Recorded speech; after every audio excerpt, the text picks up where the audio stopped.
नमस्कार। क्या आप लोग ज्योतिष सीखने के इच्छुक हैं या अपनी कुंडली को समझना चाहते हैं?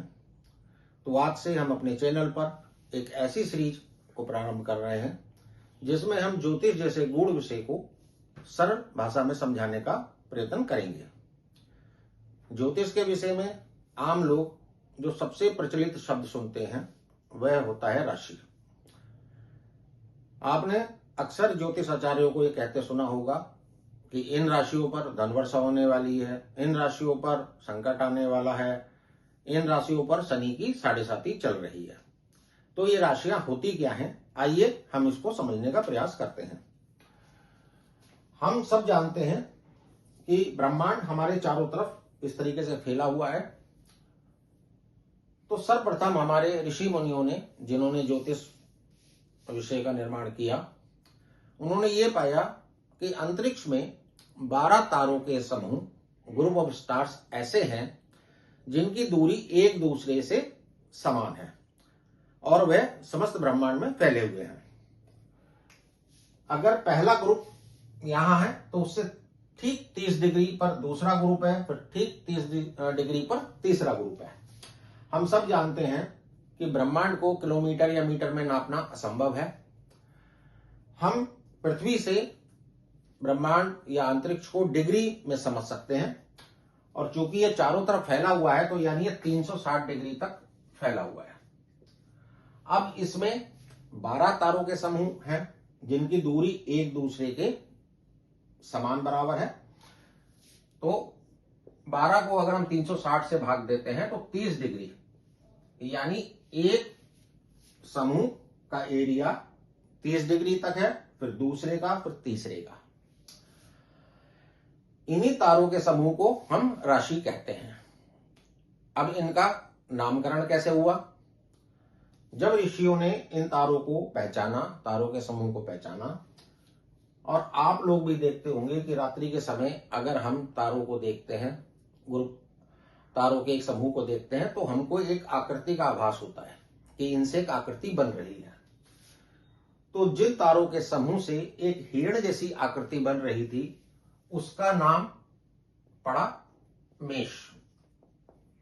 इंग्लिश में इसको हम एरीज कहते हैं।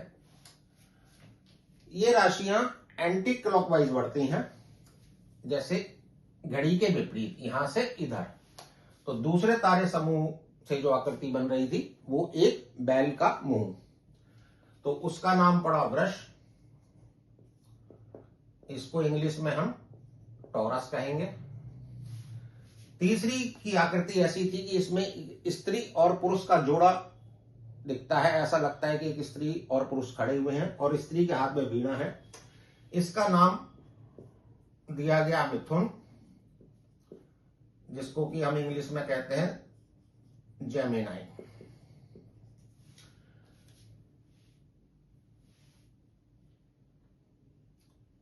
चौथा जो समूह था तारों का, उसकी आकृति कर्क जैसी है, केकड़ा होता है ना, कैंसर।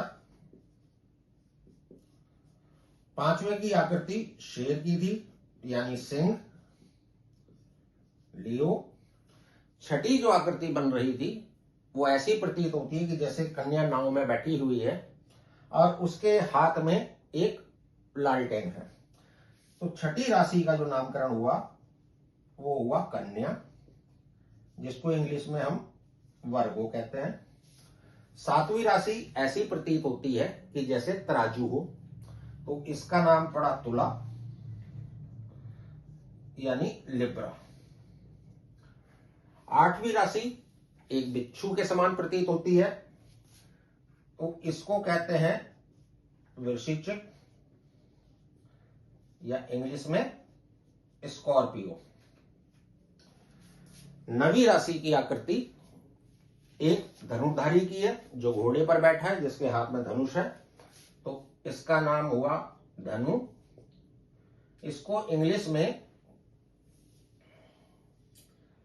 सेजिटेरियस कहते हैं।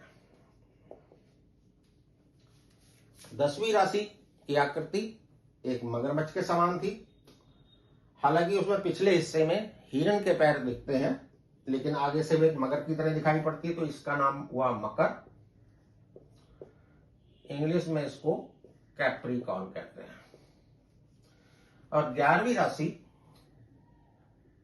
ऐसी लगती है कि एक पुरुष है और उसके सिर पर एक घड़ा रखा हुआ है जिससे कि पानी रिस रहा है, तो इसका नाम पड़ा कुंभ। इसको इंग्लिश में कहेंगे एक्वेरियस। और 12वीं राशि में दो मछली का जोड़ा दिखता है जिनका मुंह एक दूसरे के विपरीत है, तो इनका नाम पड़ा मीन, जिसको हम इंग्लिश में पाइसेस कहते हैं। तो हमने समझा कि राशियां कुछ नहीं है, तारों के समूह हैं जिनका नामकरण उनकी आकृति के आधार पर किया गया है। अब ये राशियां हमारे जीवन पर क्या क्या प्रभाव डालती हैं, कैसे डालती हैं, ये हम आगे समझेंगे। इन राशियों की लॉर्डशिप किन किन प्लैनेट को मिली हुई है, ये भी हम आगे समझेंगे।